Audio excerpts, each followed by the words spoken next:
नमस्कार, स्वागत है आपका आपके अपने ही यूट्यूब चैनल करमीर में। यदि आप 17 जनवरी 2025 में वीएमयू कोटा के अंदर बीएलआईसी यानी लाइब्रेरी साइंस की जो बैचलर डिग्री होती है 1 साल की वो करना चाहते हैं, तो उसका इस वर्ष क्या प्रोसेस है उसके बारे में आपको बात करूँगा और क्या-क्या चीज़ें आपको ध्यान में रखनी होगी। चलिए बात करते हैं। ये वीएमओ की जो प्रोस्पेक्ट्स है, जो अभी ज जारी हुई है, जनवरी 2025 की है। इसमें जो बीएलएस यानी लाइब्रेरी साइंस जो पुस्तकालय अध्यक्ष बनने के लिए जो डिग्री होती है, कम से कम आपकी जो योग्यता की हम बात करें तो स्नातक होनी चाहिए। यानी बीए, बीएससी, बीकॉम किसी भी स्ट्रीम में आपकी जो स्नातक होती है 3 वर्ष की हो, 4 वर्ष की या कोई बीटेक वगैरह करते हैं, जो स्नातक होती है कम से कम वो होनी चाहिए और उसमें भी जो जनरल कैटेगरी के जो विद्यार्थी आए हैं, उनको वो 50% पास से आपकी जो स्नातक है वो होनी चाहिए। और या जो एससी-एसटी के जो स्टूडेंट है या उनको 5% की छूट दी जाती है। पहली तो कंडीशन ये है। या आप जो ग्रेजुएशन आपने की है, कोई बीए, बीएससी, बीकॉम करता है, साथ में एक डिप्लोमा कर दिया जिसको डीएलआईएस कहते हैं, वो होना चाहिए। फर्स्ट पहली कंडीशन है आपके 50% या 45% ये होने चाहिए। यदि ये नहीं है किसी के पास, वो बिलीस किस तरह से करेगा, वो उसको डिप्लोमा करना पड़ेगा। तो वो परसेंटेज की जो बाध्यता वो खत्म हो जाएगी, तो आप इसमें बिलीस में आप इसमें एलिजिबल हो, एडमिशन ले सकते हो। ये तो होगी आपकी योग्यता की बात। अब ये कितने वर्ष का कोर्स है? तो ये 1 वर्ष का कोर्स है और अधिकतम आप 2 वर्ष के अंदर इसको पास कर सकते हैं। यानी कि मान लो 1 साल में आप पास नहीं कर पाते हो या परीक्षा नहीं पाते, क्योंकि ये जो वीएमओयू कोटा है ये ओपन यूनिवर्सिटी है, तो खुला विश्वविद्यालय, तो इसमें एक बार में यदि आप पेपर नहीं दे पाते या फेल, तो अगली बार आप पेपर दे सकते, यानी कि 1 साल भर बाद आपको परीक्षा होगी, फिर अगले 6 महीने के बाद 6 यानी 2 साल के अंदर आपको 3 परीक्षा देनी पड़ेगी। 3 परीक्षा में आपको ये पार कर लेना। बहुत सारे विद्यार्थी पहली बार में पार कर देते हैं या दूसरी बार में या तीसरी बार में कर ही लेते हैं। और इसका जो माध्यम है, अध्ययन सामग्री जो आपको मिलेगी, किताबें मिलेगी, वो हिंदी माध्यम में मिलेगी। यदि कोई अंग्रेजी माध्यम का विद्यार्थी है, तो उसको दूसरी यूनिवर्सिटी की जो किताबें इंग्लिश मीडियम में है, वो पढ़ सकता है। और फीस की बात करें तो अभी 9,900 रुपये फीस है, यानी आप 10,000 रुपये आप मान सकते हो इसकी ये फीस है। अब इसमें हो क्या-क्या पेपर्स रहेंगे वो। अब इस बार ये इसको सेमेस्टर मोड डाल दिया गया है।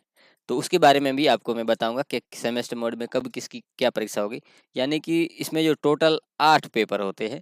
जो पहले जो 4 पेपर है उसमें एक पेपर आपके जो जर्नल है पुस्तकालय और समाज, जिसके बारे पुस्तकालय समाज के बारे में इतिहास से लेकर वर्तमान उसके सेंटर्स वगैरह है सारी चीज़ें, उसको लेकर पेपर होगा। और 2-3 जो ये तीनों निचले पेपर है, जो एक तो पुस्तकालय जो इसका प्रैक्टिकल होता है वो उसका थ्योरी है और 2 इसके प्रैक्टिकल ये पेपर होते हैं।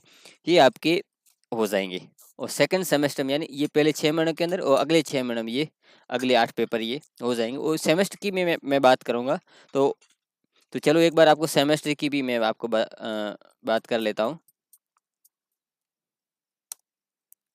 अब ये सेमेस्टर क्या है कि साल में 2 बार परीक्षा होती है, जो जैसे अभी जनवरी सत्र चल रहा है, यानी एडमिशन अभी शुरू हो जाएँगे।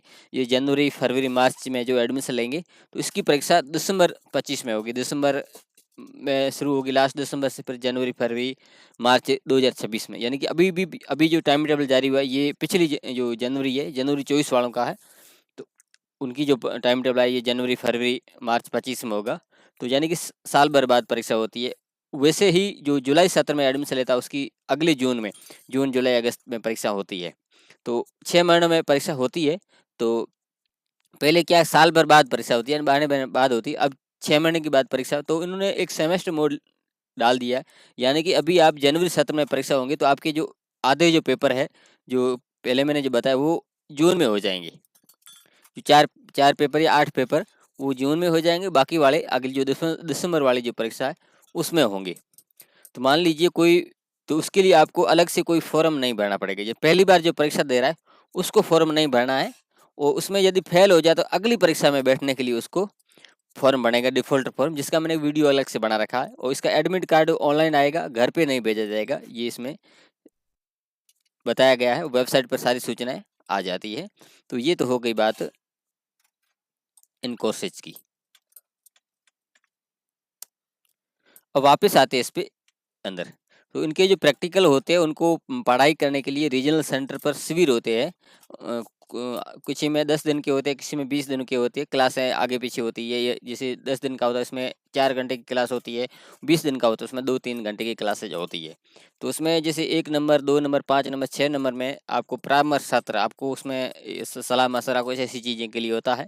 जो 3 नंबर जो प्रैक्टिकल पेपर ये अहम है, इसमें संपर्क शिविर होते हैं और उसमें आपको ये जो सिखाया जाता है, जैसे वैसे मैं यूट्यूब पे ये चीज़ें बताता रहता हूँ, वो पुराने पेपर से बेसिक चीज़ काफ़ी सारी मैंने बता दी है, वो इसमें यहाँ पर आपको करवाए जाते हैं। और इसमें एक नई चीज़ इस बार जो जोड़ी है, जो 8 नंबर पेपर है जो कंप्यूटर वाला, उसके लिए प्रायोगिक सत्र का आयोजन होगा। तो ये पहले में ऐसा नहीं होता था, इस बार जो किया है वो अब क्या होगा वो इसकी सूचना आ जाएगी।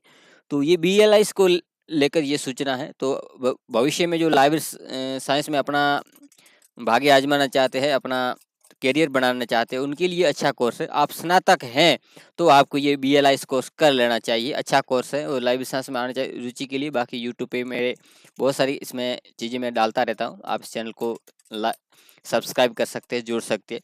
तो ये जानकारी आपको अच्छी लगी हो तो इस वीडियो को लाइक कर देना, चैनल को सब्सक्राइब कर देना, बेल आइकन दबा के नोटिफिकेशन ऑल पर क्लिक कर देना, जैसे मैं इस तरह का महत्वपूर्ण वीडियो बनाऊंगा उसका नोट्स आपको मिलता जाएगा। और मिलते हैं अगली वीडियो में, तब तक के लिए धन्यवाद।